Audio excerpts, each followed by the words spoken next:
به نام خدا قراره در مورد میانه‌روی در رفت و آمد با فامیل صحبت کنم. در ویدیوهای قبل در مورد میانه‌روی در اقتصاد خانواده در عبادت کردن خداوند صحبت کردم. در این ویدیو به صورت اختصاصی قراره در مورد رفت و آمد میانه‌روی در رفت و آمد با فامیل صحبت کنم. زیاده روی کردن، میانه‌رو بودن، کمکاری کردن، این سه مفهوم محور بحث ما در این روزها هست. اینکه هر روز خونه یکی از افراد فامیل باشیم یا بچه‌مون رو بفرستیم خونه یکی از افراد فامیل، خونه اونها، یا اونها بیان خونه ما، اونها رو دعوت کنیم خونمون، یا خودمون رو دعوت کنیم خونه اونها، هر روز خونهشون باشیم، بهشون زنگ بزنیم، احوالی از زندگیشون رو بپرسیم، فکر کار و محور حرفای ما همشون زندگی فامیل باشه، در مورد فامیل صحبت کنیم، فامیل.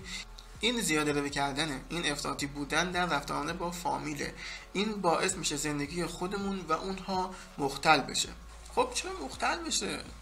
با فامیل نمی رفت آمد میکنیم، صله رحم میکنیم، چرا زندگی مختل با بشه؟ مختل میشه به خاطر اینکه زندگی انسان فقط دیدار با فامیل نیست، صله رحم نیست.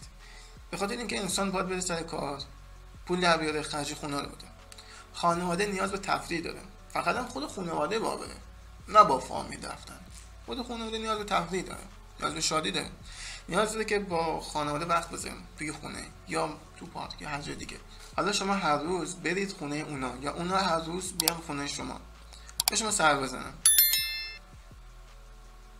سر کار نمیتونید برید، یا اگر هم سر کار بتونید برید بخواد پول در بیارید، با قیافه ناراحت، با قیافه در هم فرو رفته، با قیافه غم آلود فامیل مواجه میشید. باید قیافه اینا رو تحمل کنید. ما اومدیم خونتون، شما رفتید سر کار، یعنی چه؟ حالا سر کار رفتن به کنار، تربیت بچه هست، استراحت بعد از کار کردن هست، ممکنه یه بیمار تو خونه باشه، این نیاز به استراحت داره. شاید بخواد که طرف با خانواده به تفریح، فقط خودشون باشن. حالا یه عده خیمه بزنن تو خونه شما، یا شما خیمه بزنید تو خونه یه عده دیگه هر روز، و خب این نمیتونه طرف زندگیش برسه، نمیتونه تربیت بچهش برسه. زندگی مختل میشه یعنی همین، یعنی تو با زیاد ارتباط برقرار کردن، با زیاد رفت آمد کردن با فامیل، زندگی خودت و اونها رو مختل میکنی. اونها نمیتونن به کارشون برسن. خیلی از خانواده ها هستن یک چیزهایی تو زندگیشون هست، یک موضوعاتی وجود داره که نمیخوان دیگران بدونن، حتی فامیل. شما با زیاد رفت آمد کردن، با زیاده روی کردن در ارتباط با فامیل، به حریم خصوصیشون تجاوز میکنید. حالا یه چیزی بگم که همه اینها رو بشوره ببره. با بعضی از افراد فامیل ارتباط نداشته باشیم، رفت آمد نداشته باشیم، بهتره، اصلا زندگی خیلی قشنگ‌تره. حالا بریم سراغ تفرید، کمکاری کردن در ارتباط با فامیل. از یه طرف زیاده روی میکنیم، از یه طرف هم یه عده هستن که اصلا ارتباطی ندارن، شاید دلیل دارن به ارتباط نداشتنشون، ولی خب این سطح از کم ارتباط بودن مشکوکه. بعضی وقتا اینقدر ارتباط با فامیل نداریم که وقتی اونها رو میبینیم میگیم فامیل این شکلیه، عجب چیزیه، ما فامیل این مدلی هم داشتیم خبر نداشتیم، چقدر تغییر کردید. تفرید اینه، این مدل رفتار کردن با فامیل خیلی بده. یعنی اینقدر با فامیل ارتباط نداشته باشیم که اصلا قیافشون هم یادمون رفته، نمیدونستیم اصلا اون چه کاره هستن. این خیلی بده.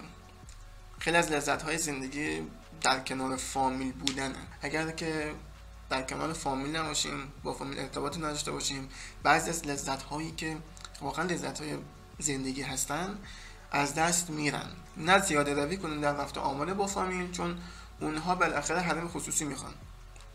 نه اینقدر کم توجهی کنیم به رفت آمد با فامیل که اونها رو نشناسیم دیگه، اونها از ما خبری نداشته باشن. شاید خدای نکرده دو سه نفرشون ازدواج کنن، خبر نداشته باشیم. عروسی نرفتیم اون موقع، چیکار کنیم حالا؟ عروسی میتونستیم بریم بودن؟ نه. البته این نکته هم هست، نکته خیلی مهم. نکته مهم اینه که بعضی از افراد فامیل افراد سمی زندگی ما هستن، خیلی سمی هم. از این افراد سمی باید دور بشیم، ارتباط با اونها نباید داشته باشیم به هیچ وجه. اونها تو زندگیمون باید کنار بزنیم. افراد سمی هستن، منفی‌گرا هستن، چشم دیدن پیشرفت فامیل رو ندارن، اون با اونها نباید ارتباط داشته باشی. درسته با اینها ارتباط داشته باشی، اما با اونایی که آدم خوبی هستن ارتباط داشته باشی. خدا وکیلی آدم خوبی، جدی میگم، لذت میبره زندگی. اگر میخوایم لذت ببریم از زندگی باید ارتباط داشته باشیم. اگر میخوایم زندگیشون رو مختل نکنیم یا زندگیمون مختل نشه، چون هر رفتی یک عاملی داره دیگه، ما میریم اون هم میان دیگه. اگر ما زندگیمون رو مختل کنیم زندگیمون رو مختل میکنن. اگر میخوایم این اتفاق نیفته، خب زیاده روی نکنیم در رفتارها با فامیل. هفته یه بار یه زنگ بزنیم، یه دیدار کوچیکی داشته باشیم، نیم ساعت، نه که بریم یه 24 ساعت اونجا بمونیم. در مورد رفت و آمد در فامیل، میانه روی در رفت آمد فامیل، مباحث دیگری هم وجود داره. اگر موقعش شد در جاهای دیگری، در ویدیوهای دیگری نکات جذابتری بیان میکنم. ممنون که این ویدیو رو تماشا کردید. خدا حافظ.